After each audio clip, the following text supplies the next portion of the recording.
काल का बजट है। 7 पॉइंट महत्वपूर्ण गिनाए। आम मिडिल क्लास को राहत देने वाला बजट है। 5 लाख से 7 लाख कर दी गई है एग्जेम्पशन इनकम टैक्स की। तमाम कृषि क्षेत्र से लेके पीएम आवास योजना तक के जो है वो बढ़ाया गया है बजट। कांग्रेस किस तरीके से देखती है, आप इसे किस तरीके से बजट में देखते हैं? देखिए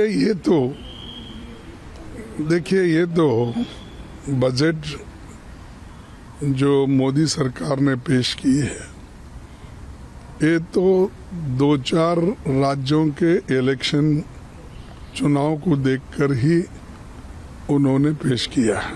तो ये तो इलेक्शन स्पीच है और वो इलेक्शन स्पीच 15 दिन पहले से ही शुरू किए हैं और उनकी जो बातें बाहर उन्होंने कही है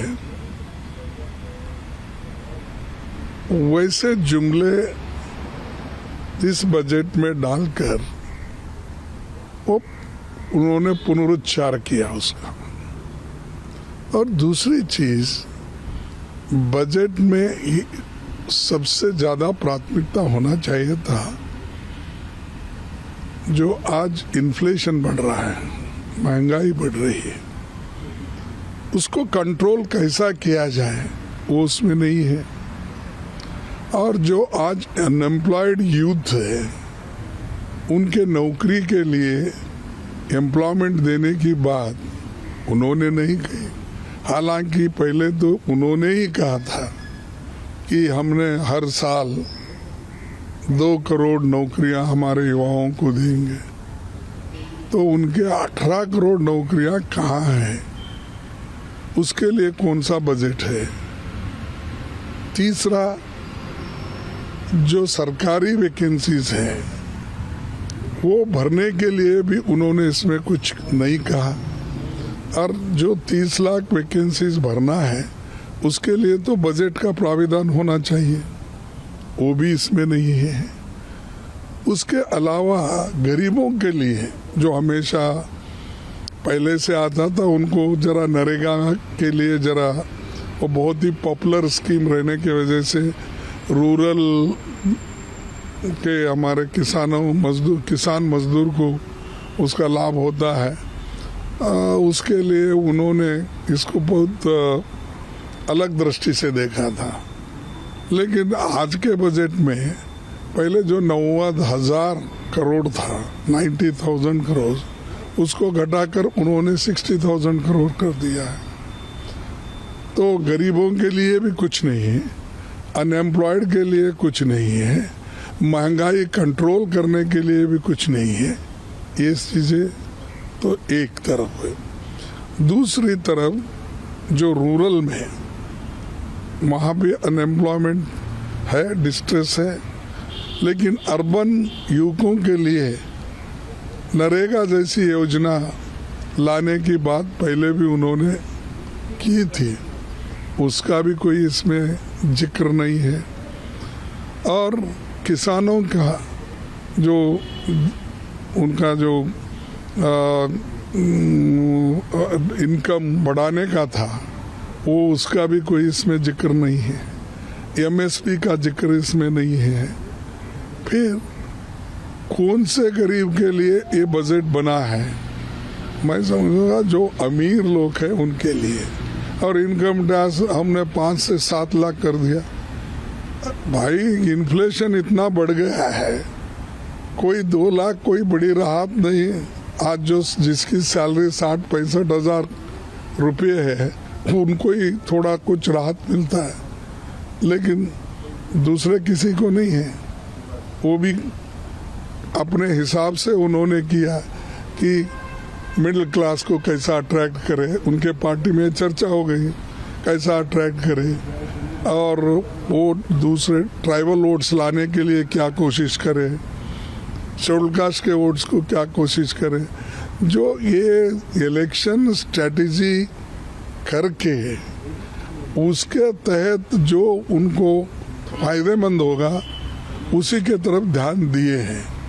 लेकिन कहे तो ये है, लेकिन शेड्यूल कास्ट के बच्चों को, शेड्यूल ट्राइब्स के बच्चों को पहले स्कॉलरशिप मिलता था, उसका भी जिक्र नहीं है। माइनॉरिटीज के लोगों को स्कॉलरशिप मिलता था वो भी बंद हो गया, वो भी इसमें भी जिक्र नहीं है।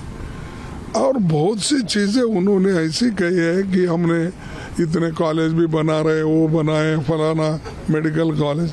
भाई मेडिकल कॉलेज प्राइवेट दे रहे हैं, गवर्नमेंट दे रहे थोड़ी है। स्कूल भी प्राइवेट बना रहे हैं आप। कौन गरीब का आदमी बड़े बड़े जो कमर्शियल स्कूल्स और कॉलेजेस खोले गए उसमें एडमिशन उनको मिलता है? वो तो सरकारी स्कूल की तरफ देखेगा, देहात में रहने वाला, म्यूनसिपालिटी एरिया में रहने वाला, लोअर मिडिल क्लास का आदमी, इवन मिडिल क्लास का भी, क्योंकि फीस इतनी है कि एक महीने को कई जगह 1-1 लाख रुपए लेते हैं, 50,000 लेते हैं। तो ये जो आपने मिडिल क्लास के लिए इनकम टैक्स का राहत हम दिलाए कहते हैं, उसका बच्चा भी प्राइवेट स्कूल में पढ़ नहीं सकता। तो ये सारी चीज़ें, ये सारी मुद्दे हैं और इसको नज़रअंदाज किया गया है। और इनइक्वालिटी की बात, इनकम इनइक्वालिटी इतनी बढ़ रही, रोज पर रोज गरीब गरीब होते जा रहा, अमीर अमीर होते जा रहा। और हिडनबर्ग का रिपोर्ट अगर आप देखते हैं वो चौंकाने वाले हैं कि हम नहीं कह रहे, हम कहे तो वो बोलते थे हमेशा ही कांग्रेस वाले कुछ ना कुछ देश को बदनाम करने के लिए, यहाँ इन्वेस्टमेंट नहीं आना उसको रोकने के लिए बात। हमने नहीं, है तो प्राइवेट वाले हैं, डालो डिफेमेशन केस, कहो उन्होंने तो जोर, उन्होंने कहा कि हाँ हमने कहा है, हम सबूत दिलाएंगे इसका, हम फाइट करेंगे, आप करो कुछ भी, उन्होंने कहा। तो इसका मतलब ये है कि गरीबों का पैसा कहाँ है? LIC में है, अपने बच्चों की पॉलिसी करता है, एजुकेशन पॉलिसी कराता है, खुद की पॉलिसी करता है, घर के लोगों की पॉलिसी करता है। उस जितने भी पॉलिसी होल्डर है उनके पैसे हैं और वो पैसे उन्होंने, एक व्यक्ति जो उनका बहुत चाहता है, अडानी, वो उसके कंपनी में बहुत अटके हैं। कम से कम 87,000 करोड़ गवर्नमेंट का पैसा उनके इन्वेस्टमेंट में गया है। क्या दूसरों को उतना ही दे रहे हैं आप? मुद्रा योजना में क्या हुआ तो उतना ही दिए है। देखिए ऐसे आप कितने दिन झूठ बोलेंगे? और तुम्हारी बजट जो है ये अमीर है उनके लिए ही है, और जो इस गरीब को आप ना किसान को देखे, ना गरीब मजदूर को देखे, ना SC ST के बच्चों को स्कॉलरशिप देने का देखे, ना एजुकेशन का। आप तो एजुकेशन और हेल्थ को तो फंड बढ़ाना चाहिए था, पहले तो घटाते आए, अब थोड़ा बढ़ाए।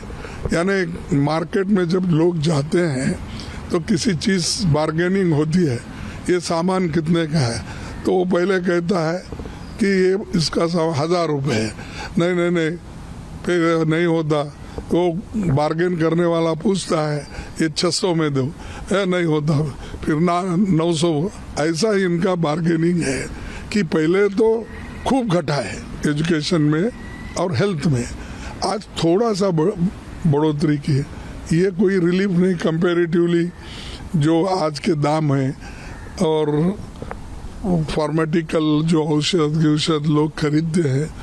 तो बहुत ही ये बजट उतना समाधानकारक भी नहीं है एक, और ये गरीबों को मैं कहूँगा कि ये पूरा निगलेक्ट किया गया है। और मैं उसका कारण आपको बताया हूँ कि इनके 8 साल कंप्लीट हो गए, अब 9 साल भी कंप्लीट कर रहे हैं। तो इस 8 साल में इन्होंने जो करना था वो कुछ भी नहीं किया। और एक चीज़ मैं बताना चाहता हूँ, अगर गरीबों की आमदनी ही नहीं बढ़ी तो कंजम्पशन क्या होगा? वो क्या खरीदेगा? क्या बच्चों के लिए किताबें खरीदेगा, पैंट खरीदेगा, शर्ट खरीदेगा, अपने लिए कपड़े खरीदेगा, अच्छा खाना अपने बच्चों को दिलाएगा? जब उसको नौकरी ही नहीं है, कमाने का यही नहीं है, साधन नहीं है, तो आपका इवन प्रोडक्शन भी यहाँ करे, कौन लेने वाला कौन है? खरीदने के लिए तो पैसे होना चाहिए ना, पैसे होना है तो उसको काम देना पड़ेगा हाथ को। तो ये चीज़ें जो है हम सब कुछ देखे हैं और सुनते, पूरा बजट ये इसका हम कर दिए हैं। और ये ऐसा हो गया है कि बजट नाम बड़ा, क्योंकि भाषण तो बड़ा करते, दर्शन खोटा बोले जैसा है कि उसमें गरीब तबके के किसानों के लिए और बाकी के जो भी SC ST है, OBC, इनको तो सिर्फ शब्दों में उनको अपने अलंकारिक भाषा में उनकी तारीफ ही करते करते उन्होंने चंद स्टेटमेंट्स बजट में डाला है। इसीलिए इसमें कुछ नहीं है, ये इससे कोई फायदा गरीबों के लिए नहीं है और उनकी 75% गरीब है इस देश में।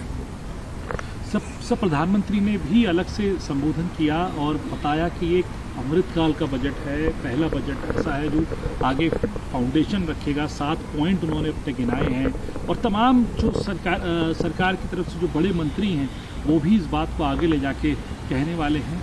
आप इस तरीके से इस बात को देखते हैं? और दूसरा, क्या आप बजट को कितने नंबर देना चाहेंगे? बस अरे नंबर इसका सवाल नहीं, किसी को नंबर देने, नंबर आप गिन लो ना, बेरोजगारी के लिए गिन लो, इन्फ्लेशन के लिए गिन लो, शिक्षण के लिए गिन लो, हेल्थ इसमें गिन लो, नरेगा में गिन लो। अब हम जितने भी पॉइंट्स आपको बोले, और एक ही आदमी को LIC लूट करने की, वहाँ से निकालने के लिए इजाज़त मिली, SBI से पैसे निकालने की इजाज़त मिली, छोटे मोटे कंपनियों बैंकों से लोन लेने का उनको सहूलत मिला, किसी गरीब को या किसी भी मिडिल क्लास के आदमी को ये सब सहूलतें मिलते हैं। ये सब देखकर आप रिपोर्ट तय करो हमारा क्या व्यू है।